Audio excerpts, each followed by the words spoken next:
kunci pertama ya pilihlah di MPR. Oke, Gitu. jadi ubah Musyawarah. pemilihan presiden. Ya, Oke, ubah sistem Ya. pemilihan presiden dengan semangat konstitusi di mana ada kata apa istilahnya dulu penjelmaan rakyat. Oke. Jadi ada utusan golongan atau utusan daerah, ada utusan partai. Itulah jelmaan rakyat kan. Ya. Jelmaan inilah yang kita percayakan untuk memilih presiden. Kira-kira gitu sehingga enggak ribet, enggak waktunya. Dan saya tangkap Prabowo gelisah juga kemarin itu. Ya. Dia bilang, aduh pilpres kita ini kok begini kan.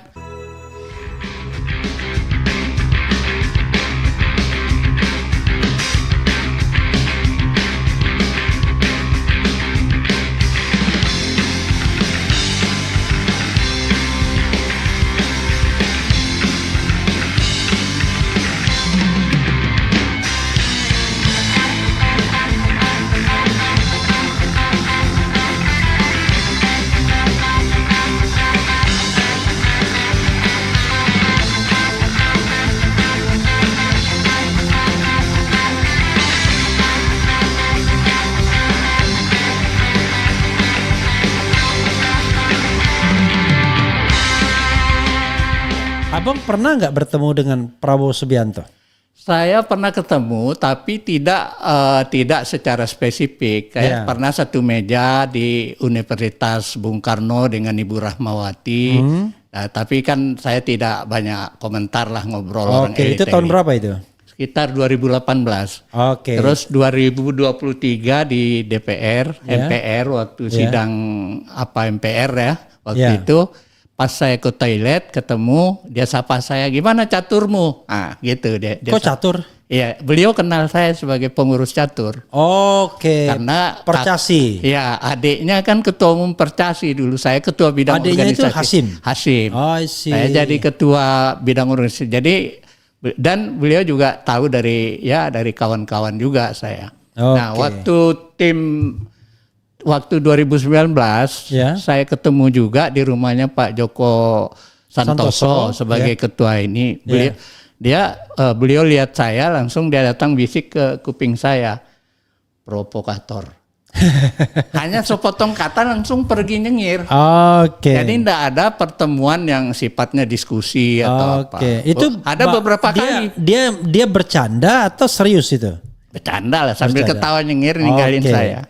Ya, tapi artinya kalau sudah dia tahu siapa saya, mungkin dari intelnya atau dari karena mana. pada waktu itu dia belum berkuasa kan? Belum berkuasa. Ketika sudah berkuasa ini provokator lu bener-beneran gitu. Jadi abang nggak pernah jadi tim sukses dia? Dulu waktu ini saya bantu Pak Joko aja. Oke, tahun Pak Joko 2000, Santoso 2019. Oh, 2019. Jadi saya bantu Pak Joko. Kebetulan saya selalu ketemu Pak Joko urusan Undang-Undang Dasar 45 selamatkan Indonesia.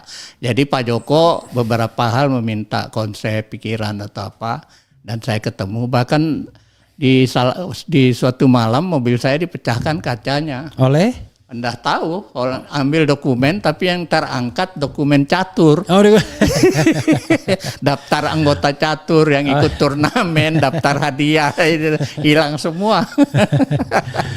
Jadi luar biasa nih Bang Hatta nih ya. Ya.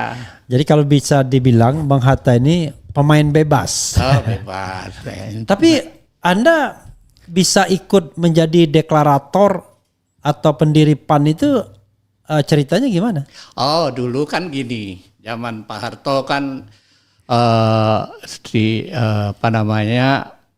AM Patwa itu kan asalnya dari, walaupun orang Bugis tapi banyak lama di Sumbawa. I see. Dan abang orang dari Sumbawa ya? Sama juga, saya juga orang Bugis tadinya. Oke. Darah Bugis tapi terpelanting ke Sumbawa gitu. Jadi selama jadi aktivis itu, Pak Patwa ini kan terus melawan rejim Soeharto. Ya. Suatu hari dia ditangkap dan sebagainya, dokumennya dititip di rumah saya. Nggak ada yang berani terima dokumennya sekarung. AM Fatwa. Dulu kan belum ada WA, belum ada apa, jadi dokumen itu semua tertulis. Dititip di rumah saya, ya saya siap aja terima karena saya mantan ketua Dewan Mahasiswa kan, jadi aktivis. Jadi dari itu hubungan saya sampai suatu hari mau terjadi perubahan reformasi, Pak Patua ngajak saya kumpul lagi. Nah dari situlah terlibat dengan Kok Papa urusan tua? PAN. Papa tua. Fatwa. Oh, AM Fatwa. AM Fatwa. Kok saya dengannya Papa tua? Iya, iya. Pak Fatwa. Ya Pak Fatwa. Oke. Kali orang tua kali. Oke, silakan. AM Fatwa. Iya, oke. Nah itu jadi udah kayak saudara. Iya. Saya banyak bantu beliau dalam masa susah. Ya, saya juga dibantu. Oh, jadi sebenarnya kedekatannya kepada AM Fatwa bukan Amin Rais ya? Bukan, I ke see. AM Fatwa saya. Oke, makanya kemudian diajak menjadi pendiri Partai Amanat Nasional. Ya, Kalau saya lihat Bang ya, ya Abang pernah sempat nyalek atau pernah jadi calon anggota DPR? Pernah nyalek ya? pernah. Jadi di Ya. periode awal reformasi karena lewat Pak Fatwa tadi Ya. saya jadi pengurus PAN. Saya Ya. ketua bidang sosial. Ya. Hatta Jasa itu kalau nggak salah ketua bidang energi. Iya. Jadi kami itu sebenarnya sama-sama kepala departemen waktu itu. Iya. Nah, masing-masing kita mencalonkan diri. Kalau nggak salah Hatta Rajasa dari Jawa Barat, Bandung. Kalau Ya. nggak salah calegnya. Saya dari NTB. Dua-duanya masuk. Oh, Abang pernah masuk? Masuk. Oh, tahun 1999 sampai 2004. 2004, ya. I see, satu periode ya? Iya. Mestinya- Kurang setahun. Karena? Karena saya di PAW oleh Pak Amin. Gara-gara melawan. Panjang ceritanya itu. Oke. Nggak etis saya cerita di publik lah Oke, gitu iya, loh. iya, iya, Gitu. iya. Makanya Abang nggak jadi kaya kan? Kalau biasanya kan kalau komplit kan sekarang ini kalau kita mau cepat kaya jadi politisi Oh ya. iya. Tapi Gitu. era itu saya lihat sih kawan-kawan banyak aktivis kan. Jadi Iya. masih punya etika nurani dan sebagainya. Dan belum tahu cara cari duitnya mungkin. Belum. Tapi diajari juga oleh partai tua. Oke. Ada 2 partai tua, Iya. 3 ya. Iya. Golkar, PDI, dan sama P3. P3. Itu yang melatih-latih. Yang melatih bagaimana cara cari duit. Allahu Akbar. Nauzubillah min zalik ya kan. Makanya kadang-kadang kalau kita lihat sejarahnya Ya, sebelum jadi anggota DPR itu pada miskin ya kan. Oh iya. Tapi begitu jadi anggota DPR, jadi pejabat, oh kaya raya semua itu. Iya. Jadi ada kisah seorang tokoh partai, nggak usah Iya. saya sebut namanya. Partainya partai Abang. Bukan. Oh, oke. Nah, tapi kita kan waktu itu terbuka bisa memantau laporan kekayaan orang kan yang Iya. masuk ke LHKPN ya. Iya. Nah, itu. Salah seorang diantaranya hanya 50 juta kekayaannya. Iya. Padahal dilapor. Belakangan mungkin triliun udah sekarang. oke, itu sama dengan menteri. Begitu Oh. masuk kekayaannya cuma kalau nggak salah berapa 1 miliar apa? Iya. Baru 6 bulan udah 11 miliar. Kalau setelah pensiun saya perkirakan ratusan miliar Nah, itu. karena mengelola dana yang bisa sampai triliunan. Memang Iya. untuk kaya di Indonesia bukan hanya bisnis. Tetapi jadi politisi. Jadi politisi, Salah anggota satunya, ya. DPR itu tangga menuju kaya saya lihat. Tapi banyak juga orang yang generasi saya yang biasa aja hidupnya. Ya, Susah. saya kira masih idealismenya ada Ya, di zaman seperti awal peralihan itu. kalau kita lihat ya, ada anggota DPR berkali-kali jadi anggota DPR, kehidupannya biasa-biasa aja. Seperti misalnya Hidayat Nur Wahid ya kan? Iya, iya. Itu kan dari era reformasi sampai sekarang jadi anggota DPR. Iya. Tapi- Ketua MPR malah Bahkan ketua MPR. Tapi kalau dilihat sehari-hari. sehari-hari. Tapi nggak tahu jangan-jangan tabungannya banyak juga. Sorry Pak Kiai. Kita nggak tahu juga. Tapi ya intinya Ya. sederhana. Karena kalau tidak main kong kali kong kesana kemari mengolah Ya, ya. anggaran dan lain sebagainya kan pas-pasan aja sebenarnya kan. Iya. Belum lagi permainan. Zaman dulu kan setahu saya teman saya di panitia anggaran itu Iya. paling 5% lah dari itu yang mereka dapat. Sekarang 30%. Saya dengar waktu kasus itu Nasarudin ternyata mereka udah make 22% sebelum itu kan. Jadi saya kaget juga. Waduh, ngeri. Itu 5% itu pun yang saya dengar itu setelah terwujud proyeknya udah baru pada datang misalnya mendekati bupati, mana bagian saya bilang Oke. kira-kira gitu. Bukan ngijon ya. Kalau dulu Enggak kan ngijon. kalau dulu kan ngijon. Iya. Kamu mau dapat nggak dana ini? Dana pengembangan infrastruktur daerah ya kan? Iya, iya, iya. DPID apa ya? Ah, ah. Dana pengembangan infrastruktur daerah. Kalau mau Ya, ijon dulu. Ijon dulu. Ya. Kalau uangnya nggak cair kan mati dia kan. Nah itu yang saya tahu teman saya dulu, dia datang berharap dapat dari seorang bupati, yang saya dengar dia hanya dikasih 50 juta. Padahal kalau kita mau jujur ya, Iya.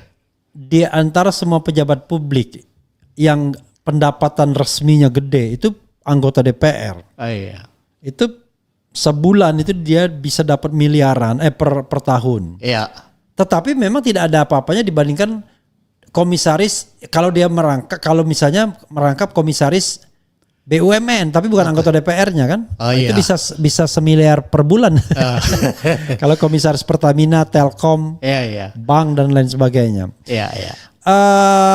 Saya tidak tahu ya. Ini sebuah pertanyaan yang saya kira tidak gampang menjawabnya. Oke. Dari mana kita harus memulai ya? Gini, kita sebagai seorang aktivis kan punya idealisme, punya something to be kita harapkan terrealisasi di masa depan. Yang saya katakan sebagai baldatun thayyibatun wa rabbun ghafur kan? Iya. Sekarang kira-kira ya, saya cuma kasih 3 saja jalan untuk menuju masyarakat itu. Abang harus pikirkan 1 apa, 2 apa, 3 apa. Jadi dengan 3 jalan ini, insya Allah Indonesia akan jauh lebih baik. Silakan Bang, biar Abang tergerak. Jadi sebenarnya kalau didalami dengan mungkin kita berbeda soal yang ini ya. Ya.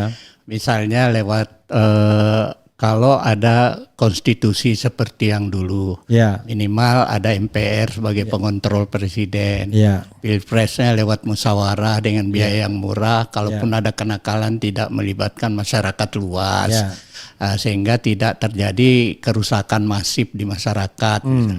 Lewat cara-cara itu seperti yang dipikirkan oleh pendiri negara dulu lah, bahwa itu tidak sempurna sudah pasti, tapi kan kita mesti sempurnakan soal masa jabatan misalnya nggak boleh lebih dari seperti Soeharto, kita batasi, itu artinya kita adendum. Lewat permainan inilah pilpres langsung nggak usah lah. Kalau pileg sudah pasti langsung ya, tapi pilpres nggak usah. Pilkada saya masih bisa kompromi. Artinya karena pilkada ini banyak tokoh yang dikenal oleh masyarakatnya. Jadi dia lebih dekat ke masyarakat. Jadi ya silakanlah pilih di antara menurut masyarakat mana yang terbaik. Tapi pilpres ini kan sering lahir dari proses yang gelap. Hanya wewenang partai. Partai ini kan tidak jelas pula, ya kan? Dia dibayar sekian, lalu orang nggak jelas siapa kualitas, bagaimana kapabilitas, tidak penting. Hanya mereka bicara keterpilihan dan isi tas kan? Itu aja. Jadi soal pilpres lah yang paling sensitif menurut saya. Jadi itu harus kita benahi. Jadi kunci pertama apa? Kunci pertama ya pilihlah di MPR. Gitu. Jadi ubah musyawarah. Pemilihan presiden. Ubah sistem pemilihan presiden dengan semangat konstitusi di mana ada kata istilahnya dulu penjelmaan rakyat. Jadi ada utusan golongan atau utusan daerah, ada utusan partai. Itulah jelmaan rakyat kan. Jelmaan inilah yang kita percayakan untuk memilih presiden. Kira-kira gitu, sehingga enggak ribet, enggak waktunya. Dan saya tangkap Prabowo gelisah juga kemarin itu. Dia bilang, aduh pilpres kita ini kok begini kan. Ada keluhan dia. Dia bilang costly, kemudian messy, waktu juga. Kemudian apalagi dia bilang ada 4. Tunggu itu loh. Dia ada 4 bilang. Jadi costly itu berarti berbiaya tinggi, messy itu ya berantakan gitu ya, nggak karu-karuan. Apalagi ada 4 dia bilang. Pasti kecurangannya lebih tinggi dan mudah diatur ya, gitu.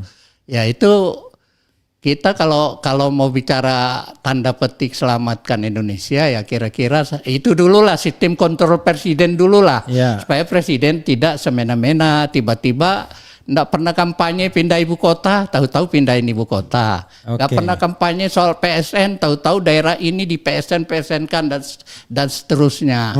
Jadi boleh dibilang kewenangannya udah berlebihan dan itu akhirnya menjadi problem. Seperti yang terjadi di Banten, terjadi di Rempang dan sebagainya ini kan karena nggak ada kontrol presiden kan, gitu. Oke. Itu kira-kira solusi strategisnya begitu. Oke. Nah, selebihnya ya jangka jauh ya pendidikan politik rakyat harus diperbaiki. Oke. Kan gitu. Dan seterusnya. Saya kira sudah Tapi banyak yang ngerti lah. Jadi keywordnya adalah kembali pada Undang-Undang Dasar 45 dan dengan nanti kemudian adendum lah. pemilihan presiden. Walaupun sebenarnya Ya. ada satu soal yang menurut saya, ngapain kembali kalau begitu? Kenapa nggak diadendum lagi sekarang dengan perbaikan lagi kan? Oke, Oh, iya. tapi itu oke lah. Itu, ya perdebatan panjang. ya itu perdebatan panjang. Ya, artinya lebih sederhana kembali daripada kita bongkar-bongkar yang dari yang sudah ada dan seterusnya. Oke. Tapi bisa itu undang-undang dasar seperti Amerika saya dengar, yang apa yang sudah dibuat oleh tahun 2002 itu semua tidak akan hilang dari dokumen, dicatat aja. Ya. Tetapi tetap ada perubahan berikutnya lalu memuat kembalinya itu. Oke. Kira-kira gitu solusi yang bisa kami sudah diskusikan panjang lebar gitu loh. Itu Abang dengan kelompok yang mana itu? Kayaknya ada di situ yang setuju dengan kembali kepada Undang-Undang Dasar 45 yang merupakan tuntutan Purnawaran TNI nomor 1. Ya. Itu di mana Abang juga ikut di sana, itu siapa aja tokoh-tokoh atau kelompok Abang yang Abang sering berdiskusi itu? Biar bisa disebutkan. Jadi waktu gerakan Selamatkan Indonesia itu tokohnya itu Ibu Rahmawati Soekarno Putri sama Pak Joko Santoso, saya sekretarisnya. Lalu kita datang ke MPR ratusan orang waktu itu. Lalu ada berkembang lagi misalnya gerakan kembali ke UUD dipelopori oleh Jenderal Tiasno. Ada itu kelompok kan namanya. Kelompok Abangnya. Maklumat. Kalau yang saya itu dengan Pak Prianto. Oh, Prianto yang wakil gubernur. Ya. Lalu ada dari kelompok Pak Din Samsudin, gerakan kembali ke UUD 45 juga. Oh, Din Samsudin juga ikut? Iya, deklarasinya di Gedung Juang. Ya, saya sekretaris juga di situ. Siapa lagi? Jadi ada kelompok yang kami yang lebih bebas ini namanya kelompok kerja kembali ke UUD 45. Maksudnya untuk merumuskan. Siapa aja? Ya, di situ banyak yang muda-muda di situ. Misalnya si Mustika Sani. Enggak gitu dikenal ya. Ada Kiki. Ada 56 orang. Ya, tapi yang tokoh-tokohnya aja siapa? Kalau yang seniornya yang sudah menjadi penasehat misalnya Pak Fahrul Razi. Oh, Fahrul Razi. Ya, jenderal yang senior-senior Pak Taufikur Rahman Ruki. Ruki juga ikut juga. Ikut. Terus banyak beberapa yang sudah ini ya, saya udah. Kalau intelektual akademisinya siapa? Akademisi Dr. Mulyadi. Oh, Dr. Mulyadi ikut juga. Ya, iya. Nah, terus kalau yang lama-lama kami ini gabung ke kelompoknya Presidium Kembali ke UUD 45 yang dipimpin Pak Tri Sutrisno. Nah, di situ sekretarisnya adalah Pak Ihsanuddin Nursi. Nah, di situ ada Pak Lanyala Mataliti gabung. Ada banyak sekali tokoh di situ. Jadi sekarang jauh lebih tanda petik menggumpal lah gitu lah. Bang. Sana. Sepanjang yang saya tahu atau sependek pengetahuan saya ya. Iya. Kembali kepada Undang-Undang Dasar 45 itu manifesto Gerindra yang sependek saya tahu. Dan sebenarnya untuk kepentingan sejarah Prabowo juga tertarik sebenarnya kan kembali kepada Undang-Undang Dasar 45 karena dia mengingat dalam tanda kutip so-called masa kejayaan Orde Baru ya kan. Karena dia bagian daripada itu. Orang seperti Bu Rahmawati akan tertarik juga. Dia akan melihat inilah Bung Karno sebagai orang yang paling banyak perannya di dalam PPKI kan sebagai ketua PPKI yaitu Panitia Persiapan Kemerdekaan Indonesia yang salah satunya adalah mengesahkan Undang-Undang Dasar 45 ya.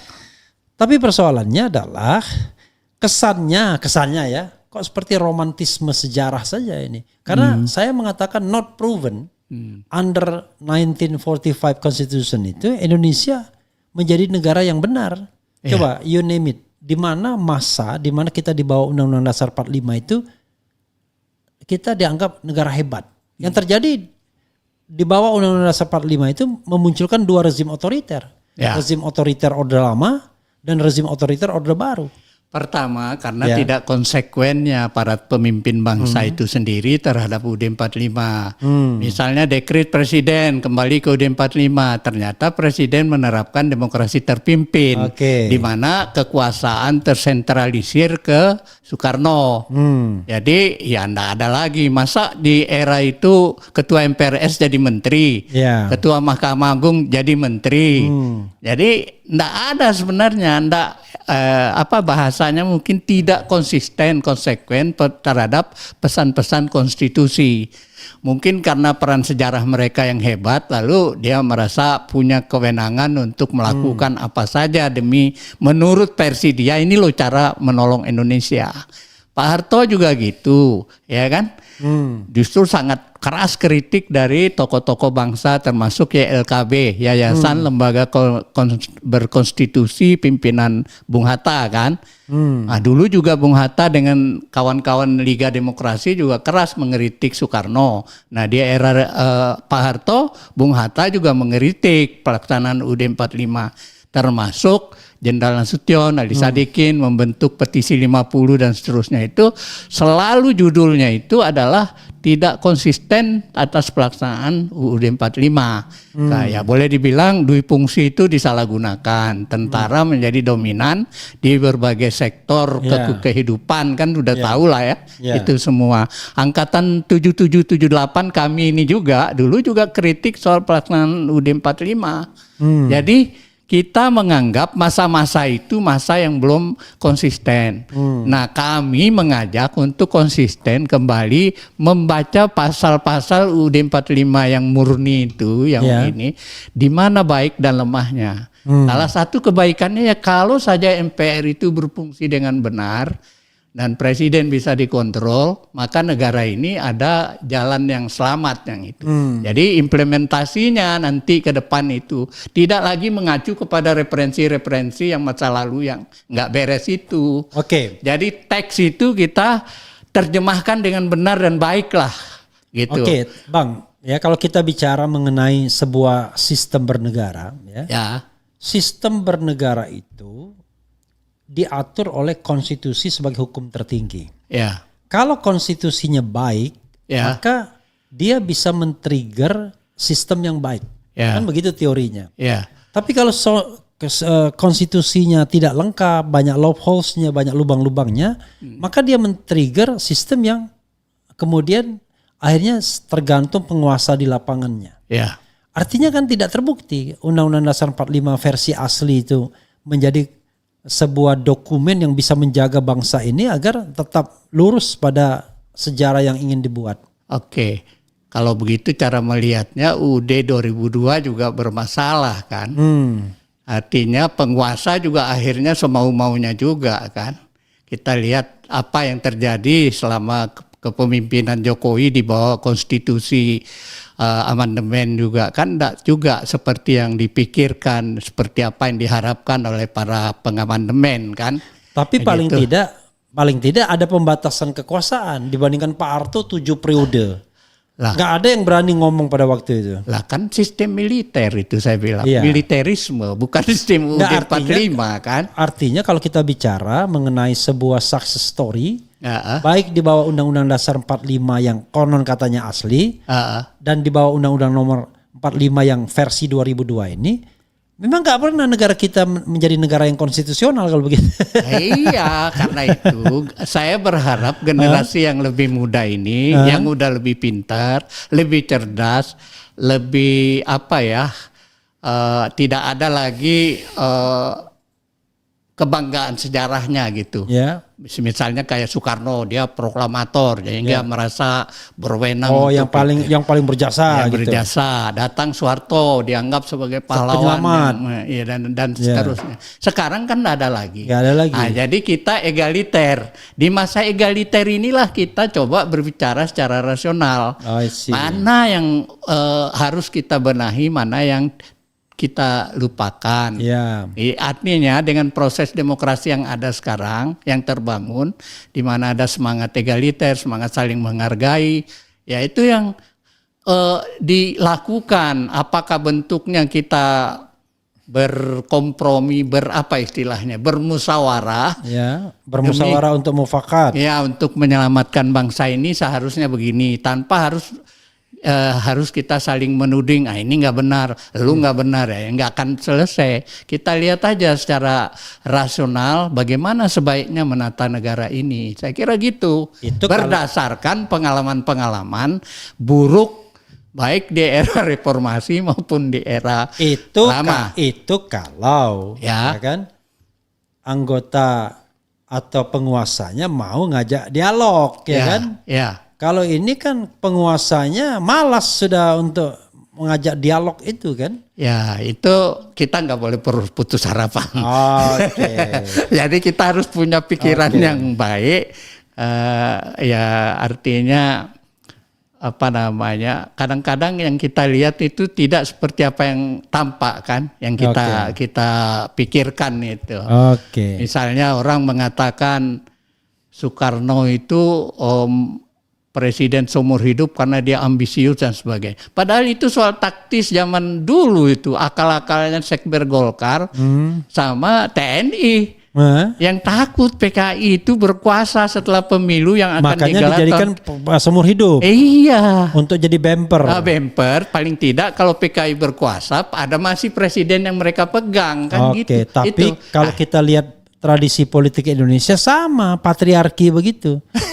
Ini baru 2025, pemilihan 2029. PAN partai abang sudah bilang calon presiden kami Prabowo. Jadi padahal PAN sendiri partai politiknya bukan punya Prabowo. Kan kayak dulu kan Pak Harto. P3 nyaloninnya Pak Harto. PDI nyaloninnya Pak Harto. Jadi mentalitas tidak shifting, tidak egaliter gitu. Ya inilah banyak sekali agenda kita yang harus kita bereskan ya, termasuk perubahan sistem kepartean. Bagaimana sebaiknya supaya partai ini tidak menjadi bukan jadi alat dari konglomerat, bukan dari alat. Ini bagaimana memutus rantai itu juga agenda. Gitu. Oke, the last question ya. Siap. Sebelum closing statement, Abang yakin nggak dengan kepemimpinan Prabowo ini bahwa kan kalau kita lihat orangnya, kalau ngomongnya sih, seperti betul-betul cinta negara Republik Indonesia. Ya. Tapi kan orang kan tidak dinilai dari omongannya, tapi dinilai dari apa yang dilakukannya kan. Ya. Oke lah, kita tidak usah masa lalunya, itu nanti debatable. Yang dilakukannya selama menjadi presiden saja, ya kan? Ya. Itu sumpah presiden itu masih pakai teks yang lama kurang lebih kan? Ya. Saya bersumpah ya untuk menjalankan konstitusi dan undang-undang serta peraturan seluruh-seluruhnya serta bertakwa kepada Tuhan Yang Maha Esa. Ya. Baru beberapa jam kemudian sudah dia langgar itu sumpah jabatan itu dengan sorry to say, saya kan ngomong apa adanya, dengan mengangkat Mayor Teddy. Karena saya udah berkali-kali ngomong di sini. Undang-undang TNI tidak membolehkan TNI aktif untuk di luar 10 kantor ini. Nah, 10 kantor itu tidak termasuk sekretariat kabinet. Bagaimana seorang katanya patriot, cinta negara Republik Indonesia, tapi kemudian baru bersumpah beberapa jam kemudian sudah dia langgar sumpah. Iya. Jadi kalau saya lihat, maksud saya gini, lalu saya berpikir, jangan-jangan dia nggak peduli juga dengan undang-undang dasar, atau dengan undang-undang itu. Yang dia pedulikan adalah apa yang dia pikirkan dan kemudian dia laksanakan apa yang dia pikirkan itu. Ya, Lah itu bisa otoritarianisme itu. Oke. Pak Harto kan melampaui konstitusi dan melampaui undang-undang. Jokowi juga Oke. melampaui konstitusi dan undang-undang. Kan gaya Jokowi, kalau undang-undangnya tidak sesuai dengan keinginannya, undang-undangnya diubah. Oke. Nah ini sama. Tidak sesuai dengan keinginannya, undang-undangnya diubah.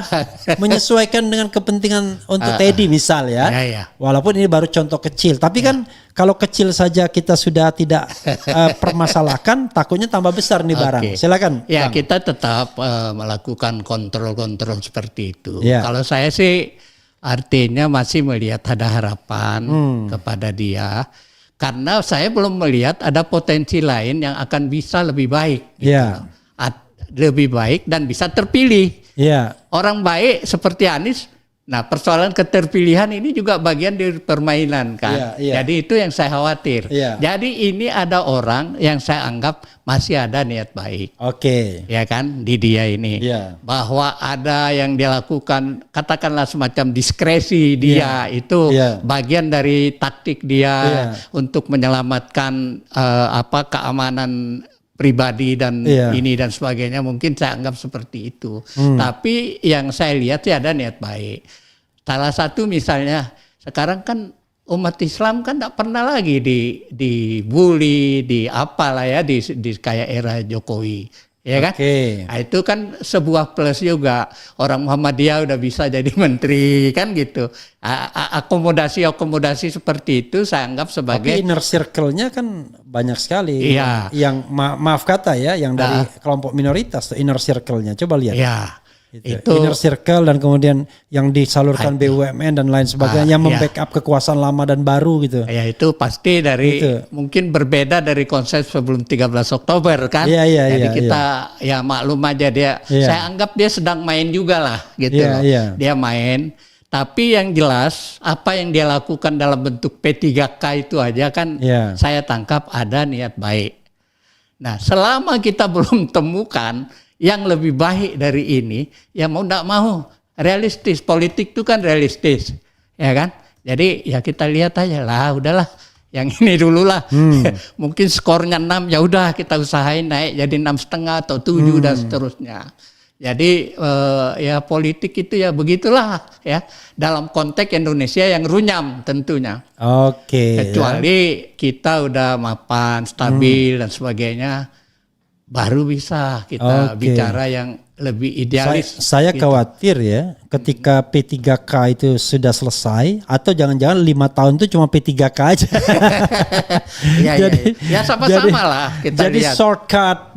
shortcut policy. Jadi polisinya shortcut semua. Iya, kita dan lihat tidak strategis. Tidak strategis ya. Tidak going into depth. Yang strategis itu seperti yang saya bilang, dia lakukan revolusi konstitusional sebagai perubahan radikal lewat kewenangan presiden.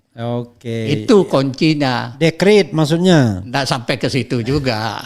Dekret kalau nggak didukung banyak orang kan repot, bisa nggak karuan juga, ya kan? Yang bisa aja dalam kewenangan dia apa?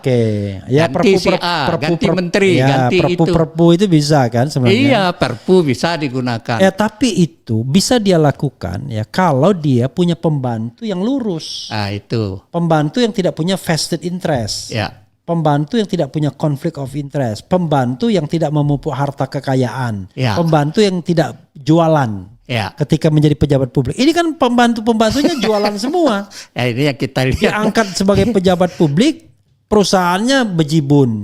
Diangkat menjadi pejabat publik, kantornya masih menggunakan nama dia, ya kan? Jadi bagaimana kemudian itu ruang kita untuk kritisi terus saja. Sepanjang dia tidak melakukan represif terhadap kita ini, udah kita. Kalau misalnya gini ya di bidang hukum, ya ini terpaksa saya harus menyebut nama karena ini kan. Coba kita cek misalnya Menteri Koordinator Hukum Yusril Iza Mahendra misalnya. Masih ada nggak kantor hukumnya? Saya dengar masih ada sih. Ya masih ada kan? Ya. Walaupun namanya Iza dan Iza, tetap aja itu kantor hukum dia. Dia yang menjadi founder dan kemudian orang yang paling berpengaruh, influencernya nomor 1 kan.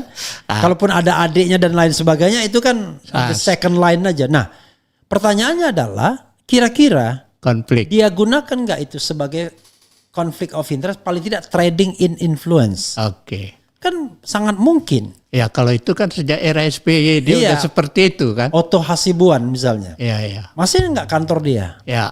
Paling tidak kita lihat anaknya bela Jokowi. Nah maksud saya kalaupun saya menyebut nama ini kan kita demi kebaikan publik. Oh iya, harus. Kan harusnya kan kantor itu harusnya dibubarkan. Ya. Bikin kantor baru Ya.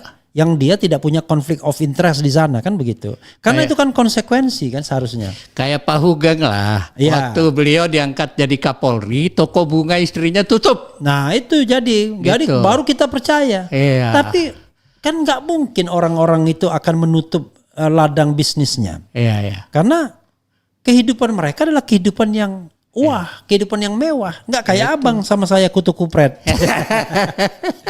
Iya kan? Iya, iya. Kalau abang datang ke sini kucuk naik ke lantai Naik Gojek, 3. Iya, naik Gojek nggak ada masalah. Oke. Tapi seorang Yusril sama Otto Hasibuan, saya menyebut dua nama ini karena saya orang hukum kan. Iya, iya, iya. Kan nggak bisa begitu karena Iya. sudah terlanjur nikmat hidup kan. Mudah-mudahan sentilan ini membuat mereka berubah. Ya mudah-mudahan. Iya, Ya kan? gitu. Bayangkan, saya dulu waktu diangkat jadi staf khusus Ya. dan kemudian tiba-tiba menjadi komisaris, berhenti saya staf khususnya. Oke. Orang nambah manjat kalau gitu kan, Iya. nambah memeluk karena Iya. takut sekali. Iya. Karena jabatan staf khusus itu menjadi garansi Anda bisa bertahan di komisaris kan. Iya. Saya berhenti staf khususnya. Iya, iya. Tapi saya tetap mengkritik karena saya bilang kredo saya BUMN itu badan usaha milik negara, saya bilang. Iya. Negara itu penguasa rakyat dan wilayah. Oke. Bukan badan BUMP, saya bilang badan usaha milik pemerintah. Memang iya. Iya. Karena itu kalau Anda pengurus BUMN, it doesn't mean Anda harus tunduk pada presiden, nggak ada kaitannya. Presiden itu kan cuman mengatasnamakan saja, bukan milik pemerintah itu BUMN. Dulu era baru reformasi era Bu Mega, Iya. itu saya kan setelah berhenti dari DPR ngomong dengan katakanlah keluarga sekampung ya, Iya. namanya Faisal Tamin. Iya. Menteri- Faisal Tamin, Menteri Aparatur. Ya waktu itu. Iya. Saya ngomong di rumah pejabat, saya lupa ada acara halal bihalal. Bang, saya bilang, bisa nggak saya jadi komisaris BUMN? Iya. Di ini kan saya dari Komisi 9 urusan keuangan perbankan, ngerti Iya, lah iya. saya bilang. Dia bilang wah berat, nggak bisa, you Iya. harus lulus tes ini banyak seleksi dan sebagainya, nggak bisa katanya. Nggak ada seleksi sekarang. Lah itu di zaman awal reformasi Bu Mega itu masih kayak gitu. Saya pendidikan apa ya kan lumayan. Iya. Ini segala pengalaman Iya. anggota DPR nggak bisa jadi komisaris. Sekarang preman Dengan- yang jadi komisaris ya kan. Preman Nah, jadi itulah komisaris yang- bisa sekarang. Termasuk soal maaf ya BPK misalnya. Iya. Kok bisa orang politik duduk di BPK yang sifatnya Dan itu pun akuntansi. maaf kata lower grade lagi ya kan. Iya. Bukan orang yang paham betul kan. Tiba-tiba aktivis jalanan pendidikan kagak jelas jadi anggota BPK. Ketua malah. Ya itulah negara kita ya kan.